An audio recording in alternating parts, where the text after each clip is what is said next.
Rulers, grid lines এবং guides নিয়ে কাজ করতে হয়। সো প্রথমে আমরা যদি লাইন্স, গ্রিড লাইন্স কিংবা রুলার্স নিতে চাই, আমাদেরকে উপরে ভিউতে যেতে হবে। এই ভিউ ট্যাবের আন্ডারে যেতে হবে।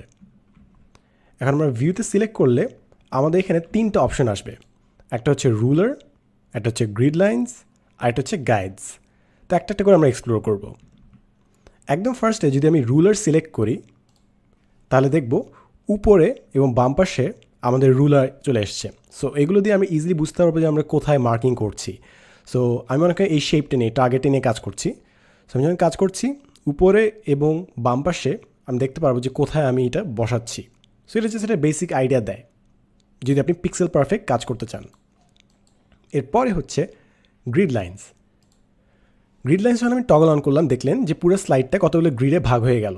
সো আমি যদি টেক্সটগুলোকে একভাবে সাজাই, তাহলে দেখব একটা পার্টিকুলার গ্রিডের সাথে আমি সবগুলো ম্যাচ করছি। তাহলে আমার জন্য হিসাবটা সহজ হয়ে গেল। আমি যদি মাল্টিপল কন্টেন্ট সাজাই, লাইন অনুযায়ী আমি গ্রিড লাইন অনুযায়ী মেনটেন করে সাজাতে পারবো আমি। সো এই দুটো ছিল হচ্ছে আপনার বেসিক এলিমেন্ট বসানোর জন্য। অ্যান্ড থার্ড পার্টটা হচ্ছে গাইডস। গাইডস যদি আমি টগল অন করি, তাহলে দেখবেন মাঝখানে এবং সাইড বরাবর দুটো লাইন এসেছে।